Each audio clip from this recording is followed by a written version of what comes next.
Hello and welcome back to RPMbassy. Today we're talking about an album that for the longest time I thought was going to be the final album that this band ever released. This is from 24th of May 2010, Immersion by Pendulum. So as I say, their third album. This is kind of a sort of step in a different direction from the first couple of albums. So you obviously had Hold Your Colour in 2005, which I've done a video on, and you had In Silico in I think 2008. And those two albums, I think you can sort of see a progression from the first album to here. But this album kind of feels a little bit like video gamey almost, and there's a bit of experimentation that you can sort of feel that they weren't quite brave enough to try in the previous two albums that they did try on here. And we'll get into the sort of particular songs that do that in a moment. But yeah, big, much more like collaborative effort in terms of people who they had on this album. You know, you've got names like Liam Howlett, Stephen Wilson, In Flames, you know, fantastic melodic death metal band from Sweden. You know, so a lot more of a sort of varied selection of songs. I think on the measure, sort of like looking back at it now, I think perhaps because of the sort of experimentation and the varied sort of sources of collaboration, you do end up with a slightly... I think the album perhaps could have been pared down a little bit, and we could have shortened it maybe like 2 or 3 songs, and it would have been a bit more concise, and I think it would have been probably a more solid product. I don't think there's any bad songs on here by any means, but there's a couple bits and pieces on here that I probably would have left aside and kept them as B-sides or singles for later. So yeah, this came out in 2010. This one in particular, this is sort of the special edition. It comes in sort of like a large box set type thing. It came with the CD. This sort of window back in the day did have sort of oil liquid type thing going on in there to make it look all watery, but over time it's sort of faded. There is still some sort of liquid in there, but it's kind of gone all like gross and horrible. There's sort of stickers and postcards and things like that, but if I'm honest, for the price that this commands online, like you see people that, you know, look on Discogs and there are people like begging to buy these copies.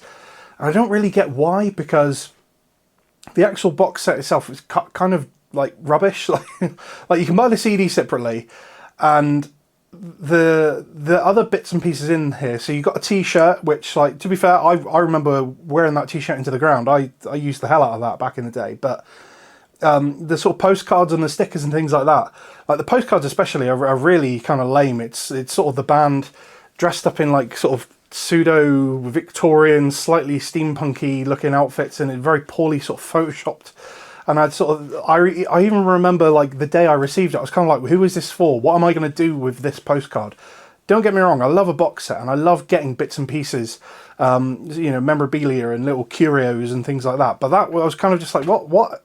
Where am I going to put that? I'm not going to put up a picture of Rob Swire dressed in like an old-timey villain's outfit on my wall, am I? It's very, very odd. Weirdly, for a special edition, the actual LPs themselves are pretty basic. Like, they are literally just regular black vinyl with the standard label. So it's not like you sort of even get anything major with that. But the important thing is the music, and as I said, there are some banging tracks on here.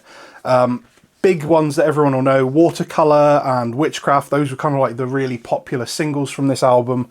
And certainly a step in the more poppy and kind of, I guess, like emotive direction versus, say, something like Propane Nightmares from the previous album, which was, you know, essentially was kind of this all-out, you know, rock-infused drum and bass kind of vibe where, you know, it's very much kind of meant to be hard-hitting, but there's a bit more introspection, I think, going on in here. Other tracks that I remember being very popular at the time, The Island Part 2, Dusk. So you got The Island Part 1, Dawn, and then Part 2, Dusk. I'm I think it's very much there are two kinds of people. There are people who prefer the dawn version, there are people who prefer the dusk version. I remember, because I was at uni at the time, I remember people going absolutely mental for dusk, and this kind of like pseudo kind of house dubsteppy kind of wub weird synthy stuff going on.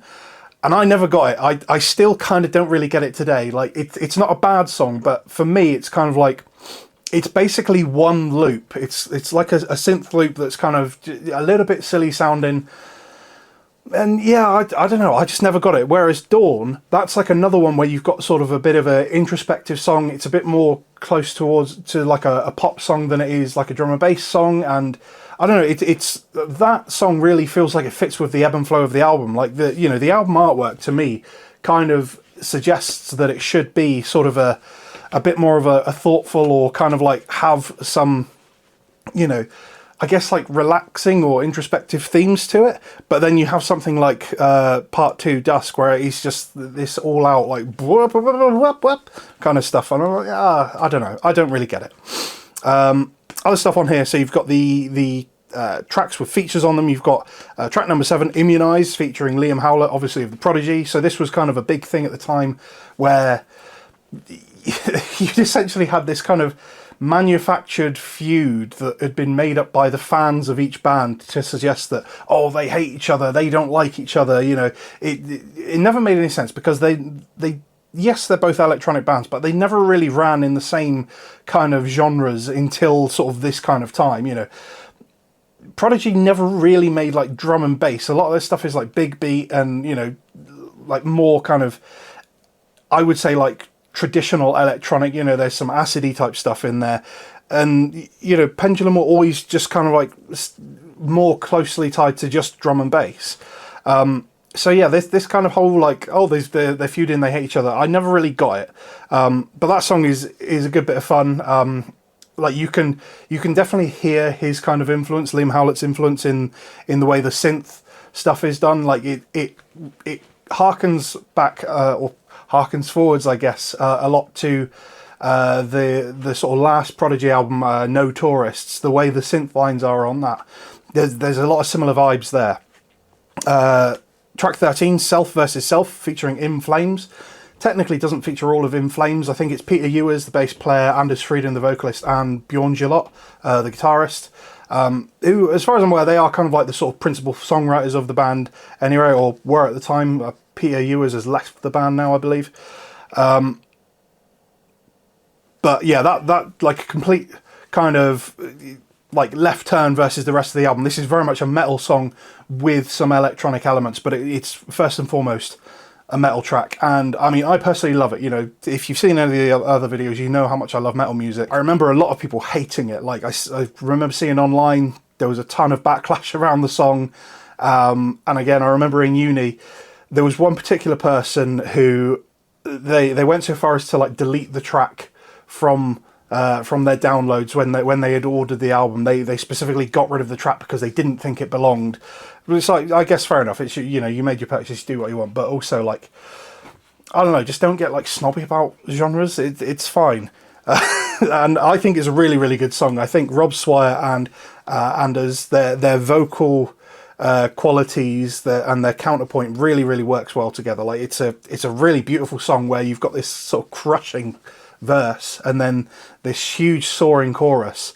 I think it works fantastically, and like it kind of sort of paves the way for what Pendulum would do last year with the album Inertia. Like that album, I'd say that's like sort of like 50-50 metal and electronica, and yeah, like that kind of combination, I think it works fantastically. Sounds amazing on here. Like that's a banger track. If you're open-minded enough, definitely check that one out. The final feature on here, or final credited feature on here, is The Fountain, featuring Stephen Wilson of Porcupine Tree fame. So again, sort of like a middle of the road kind of sort of bridge between Liam Howlett and In Flames, where like Stephen Wilson, he's this progressive rock musician, but he's collaborated with people like Opeth and things like that. So he's got the metal chops, but he's not necessarily a metal musician in and of himself, so to speak. And On this is very much like this is just him doing clean vocals, and phenomenal job he does too.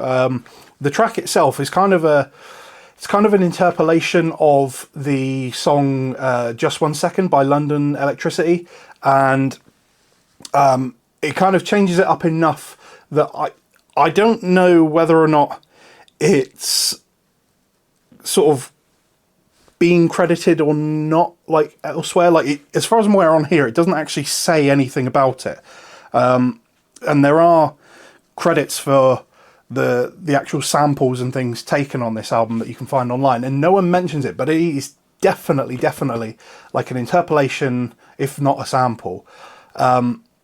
So I mean, I assume that at some point they would have sort of gotten the blessing of London Electricity. I mean, you know, he runs Hospital Records, and I think there was a time period where Pendulum might have released something on Hospital at one point or another. I can't remember the full details, but I'm sure there's some sort of a connection there. So I'm sure it's all good, but works really well on this. The Fountain is a really lovely track, and that's sort of like the vibe that I would have liked for the entire album. And as I said, don't get me wrong, the rest of the album is really good, but that kind of sort of slightly more, it's a less aggressive kind of drum and bass, you know, it's a lot more London Electricity. I think it, with the way that Pendulum kind of wanted to be, with Rob Swire kind of focusing on vocals, I think that kind of style really would have lent itself well to having a whole album like that. The final track as well, Encoder, possibly the best track on the album, and I'd say like one of the strongest tracks of their entire career. It very much not a drum and bass track at all. I don't think there's that standard drum and bass 144 B or 174 BPM beat anywhere at all in the song. But the sort of synth leads on it and the guitar on it, really beautiful. Perry Gwyneth, sort of the guitarist for Pendulum, I mean, he puts in a blinder the entire album. Like his playing is excellent. I think he's a really underappreciated element of the band. You know, really a lot of people sort of think of Pendulum as Rob Swire and Gareth McGrillen and maybe El Hornet, Paul Harding, but yeah, Perry Gwyneth, he does a brilliant job. And Encoder with the acoustic stuff that you sort of hear in the outro of the song, like really like beautiful stuff. And I really love Encoder because obviously at the time Rob Swire and Gareth McGrillen, they moved on to do Knife Party, and it kind of seemed as if Pendulum were kind of done. But the end of Encoder leads into the start of the song Driver, which is the sort of opening track for Inertia, and was also the first track when they sort of did their like sort of EP a couple of years ago as well. So I really love how it makes the two albums flow from one to the other pretty seamlessly. You know, you've got this kind of like sound clip essentially of like someone like walking into the water, and you sort of hear waves crashing and stuff. And then Driver on the album Inertia is someone coming back up from the water, and I think like that is a lovely way to kind of bring those two eras of the career together. Yeah, so a lot of great tracks on here. I think a couple that I would have maybe taken off, Comprachicos and The Vulture, and me personally, I would have taken The Island Part 2 off. I think if it had been that album then would have been like, it would have been a little bit more punchy, I think, and like no sort of duff notes at all really, but still an excellent album. Those songs are by no means bad, they're just sort of not my favourites. But I think, yeah, start to finish, like you do have an incredibly strong piece of work here, and I'm quite surprised that they, you know, Pendulum did seem to like sort of stop pretty much, you know, 15 years really, they stopped doing anything sort of in a major way for, but an excellent album. If for any reason you haven't heard it, or you've only heard the singles like Watercolour and Witchcraft, definitely go in and check out Self versus Self, check out The Fountain, check out Immunized. Those sort of collaborative efforts, they're really something. Under the Waves as well, another great track. Crush, another good example of Perry Gwyneth's guitar playing. Like some really special stuff on here, and I think it's a good sort of microcosm of that era of music. I would say perhaps maybe it hasn't aged as timelessly as Hold Your Colour has, where that just feels to me like a sort of one of the essential drum and bass albums of the past sort of like 30 odd years. But this, I think, you know, is still a really good sort of like time capsule of how music was at the time and how a band can sort of come together to make a good sort of fusion of rock and metal and electronic. And so yeah, I do really recommend this. As for checking this version out, as I said, this seems to be in high demand online and very few people seem to be budging with it. Now that I know that it's popular or a high demand item, I probably won't be parting with it. I didn't realise it was as high ticket as it is, but yeah, it's a lovely pressing, despite it being a sort of standard black vinyl. It sounds really good. So if you do sort of stumble across a vinyl version of it, even if it's in, you know, if it's a version of this but it's incomplete, I'd say you're actually probably fine. The bits and pieces that you get with it, they're not really all that anyway, so don't worry too much. But yeah, if you do find a good deal on it, you know, I've seen some sales where they seem to be going for like sort of £300-400, so don't pay that much. But you know, I'd say sort of anything in a sort of like comfortable under £60 ballpark, maybe grab it, give it a try. But obviously you can listen to it on any other format as well. But yeah, definitely recommend checking out all the album tracks, the non-single tracks, and yeah, hope you enjoy. Cheers.